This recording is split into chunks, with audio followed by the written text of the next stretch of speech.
Back in the workshop! It's so good to be back. We're now finally at the point in our renovation series where we're done with most of the main construction.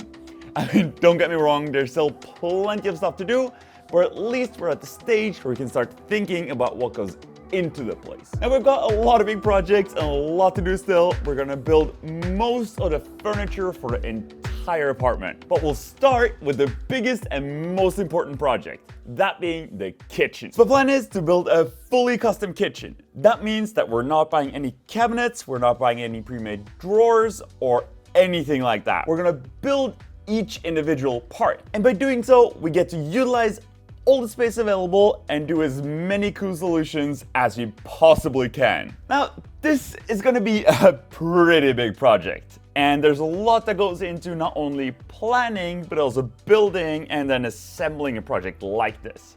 So what I've decided is to split the entire project into multiple parts. The first part, this video, is going to be all about the planning phase. We're going to talk about my decision-making process, design process, figure out all the details, figure out what's important, what's not important, all the different parts that we need to consider that need to fit into the kitchen when it's finally built. We're going to then take all that information and turn it into a 3D model where we can further refine all the small details and make sure that everything fits together properly. And then we can take all that information and in the later parts of the series, use that to create cut lists, to order materials, to turn that material into basically a big puzzle piece that we then at the end can assemble into our dream kitchen at home. Now talk about designing and 3D modeling. This video is sponsored by the 3D Experience platform. And I'll be designing and 3D modeling this entire project in SolidWorks Connected, which is a part of the 3D Experience platform. So a quick little background here. The first 3D modeling program that was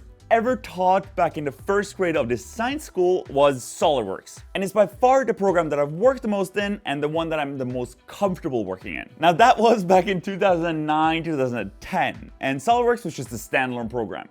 But it's become so much more. It's now a part of a much bigger system in the 3D Experience platform. SolidWorks now offers an educational program with a fully integrated design and engineering suite. That means that you can both teach and study with confidence using the world's most widely used 3D design software to increase your students' career success.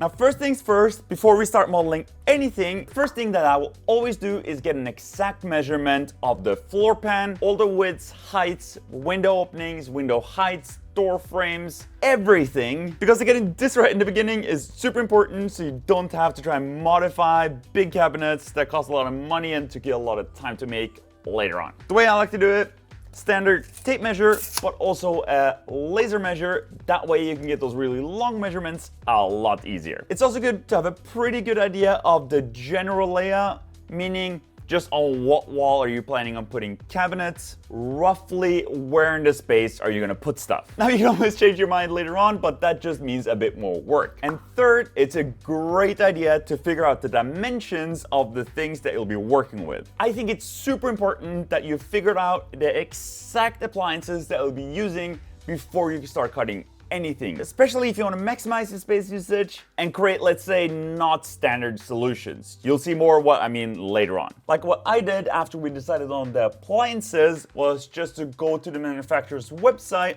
and they will all give you exact measurements of what size cabinet you need, how much space for airflow, and all of those different things. Now, in addition to that, since I'm gonna build everything from scratch, I also need to figure out what sort of hardware I'm going to be using and if there's any specialized hardware. For the drawer runners, I'm going to use the same ones that I always use, which are the Bloom Movento ones. Now, very conveniently, they give you all the drawings, all the measurements, and how to build everything. You can just download their catalog, I'll link that down below. And then as you're designing, just type in all these measurements and you'll be good to go later when you build it. Same thing goes for anything else that's specialized, like the corner pullout for the pots and pans. Get the drawings, get the measurements. You'll be a lot better off once you go to design stuff.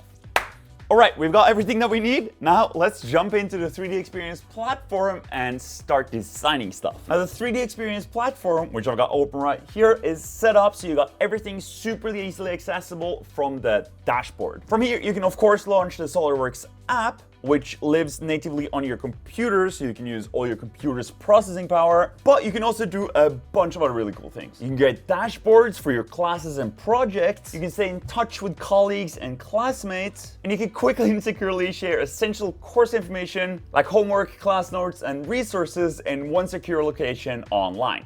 Oh, and this is also one more really cool thing, the ability to go through a training program, like for instance this one, where you can train to be a collaborative mechanical designer, where at the end of all of it, you can take an exam, and once you've passed that course, you get an actual industry recognized certificate. Right, now let's start with this kitchen build. First things first, open up SolidWorks, and boom, just like that, we're done with the kitchen. All right, cool, bye.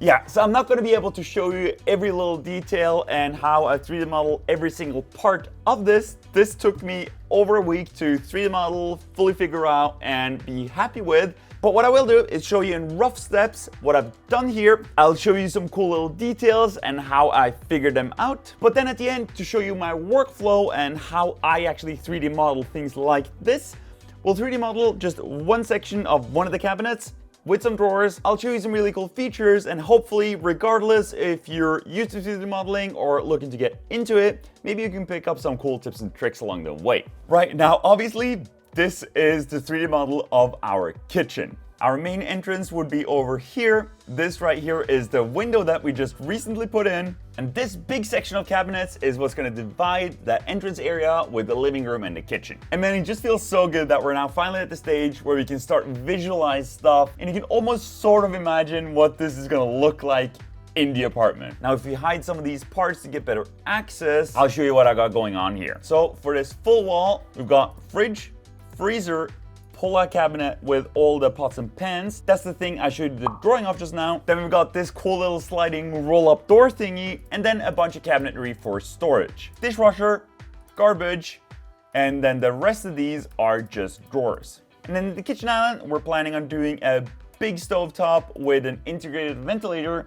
That's why we don't need any fume hoods above. A bit of overhang so you can sit here, and then just a bunch more storage with a bunch of drawers on the front side. Now this is a lot of parts, 190 individual parts to be exact. But if that sounds intimidating, don't worry. It's really just one step at a time, putting it together just like you would an actual normal piece of furniture. The first thing I usually do is start with a floor plan. Now these are all the measurements that I took in the apartment. Now I then use this information to create a layout for the kitchen, which is this crazy mess of numbers. But don't worry, if you zoom in enough, it all sort of starts to make sense, with just individual measurements defining what sort of things that go into this. Like for instance, I figured out the size of the cooktop, and that's these two measurements. And the same thing goes for everything else. Knowing where the windows are and how much space we have, we then figured out how big the cabinets can be, how much space there needs to be between there, and then just slowly and steadily making one decision at a time, we land on something like this. Now, if you do that with the other side as well, you can slowly and steadily start building up a detailed plan of where everything is gonna fit. And doing it like this, knowing all the actual measurements of all the things that go in here, you're sure that everything's gonna fit in the end. All of these numbers just come from me looking up sizes of all the things and all the appliances and then typing them in here. Like, this is the fridge, this is the freezer, this is the oven, microwave. Now I can do this really cool thing here where I go back in time and show you the process step by step how this come to be. Starting with this sketch, I then started to extrude the different parts, starting with the sides, adding more bits and pieces, and then slowly and steadily adding sides, adding fronts, adding tops and bottoms until we've essentially got all the parts accounted for and all the layout figured out. Now naturally, this process isn't as straightforward. There's lots of times where I'm making decisions and trying to tweak things back and forth, figuring out what's gonna look best. Like for instance, the oven that we'll be using is a full 600 millimeters wide. Now that's usually the width of a cabinet with the cabinet frames. But since the concept that we're using has all of these exposed frame sides, that wouldn't really work. The oven wouldn't fit in between the frame if I didn't account for the extra width. What I've had to do is increase the width between the two cabinet sides, make the door for the freezer, which is going to be below, wider than normal, and create these extra shim pieces on the sides of the microwave. And that's why it's so great to do all of this in 3D, because it's so much easier to figure this stuff out here and do all the changes in the program here, instead of starting to cut some parts to then figure out that you'd cut some parts too short, or even worse, assemble a whole bunch of parts and the appliances don't fit in the cabinetry. Also, great example of being able to figure out small details before starting to cut parts is the way I've decided to put together all the drawers. You've got two individual drawers at the top, one with the handle at the top, one with the handle at the bottom, and then one big drawer at the bottom with another hidden one on the inside. All of that is framed by the frame, which has a space, and then the countertop on top of that.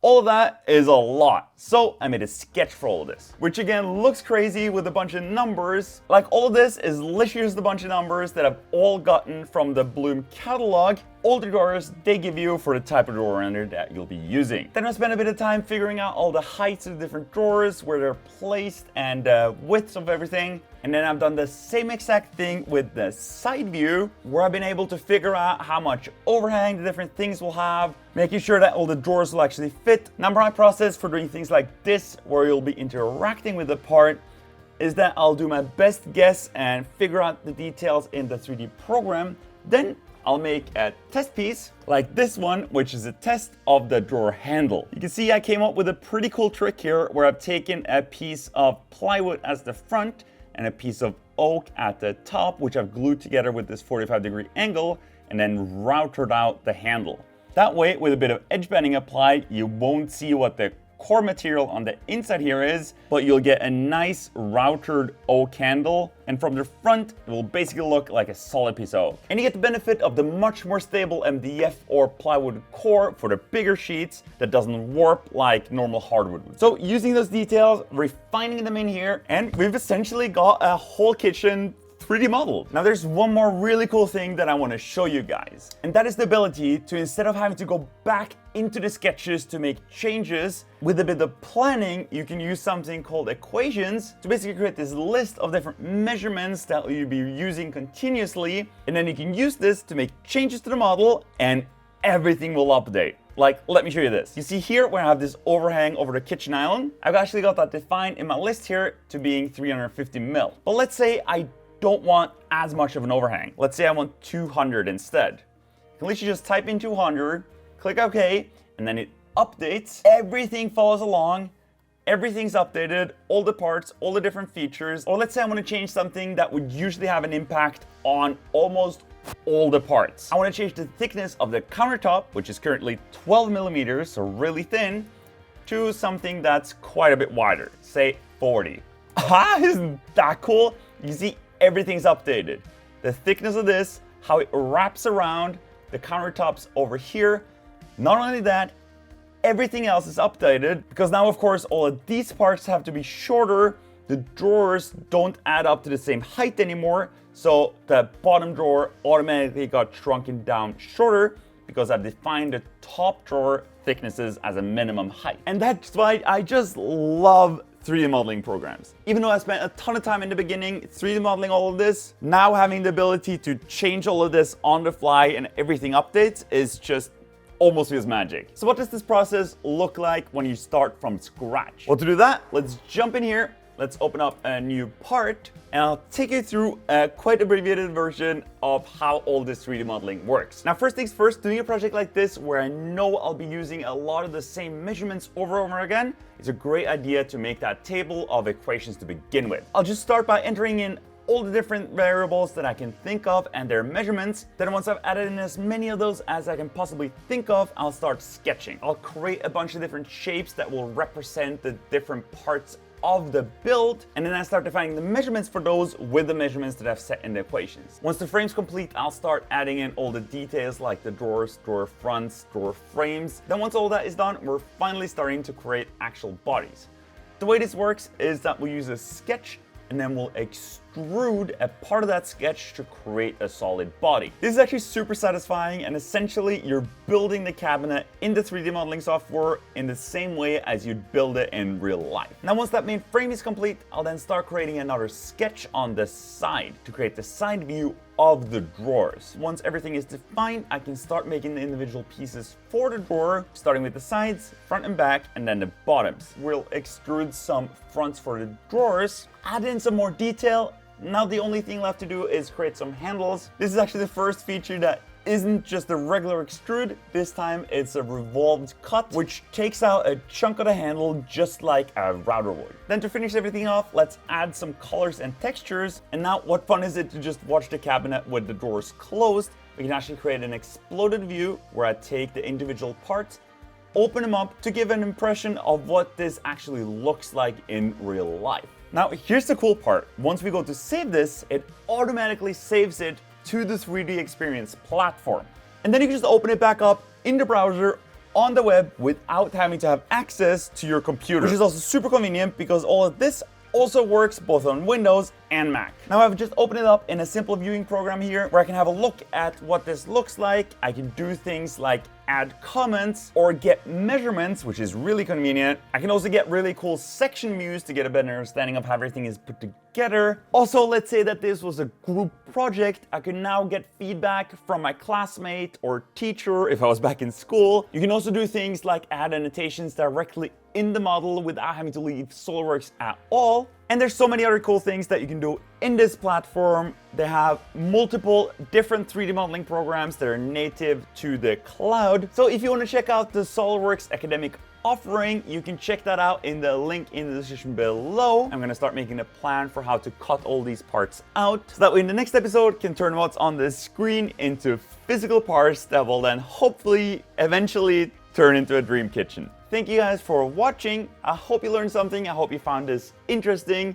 It's not really enough time to get into that much detail. For reference, this cabinet thingy here took me 45 minutes to build, and that's with pretty much knowing everything that I wanted to build ahead of time. If this is something that you have interest in learning more about in a more detailed video, maybe something like a Skillshare course, let me know your thoughts down in the description.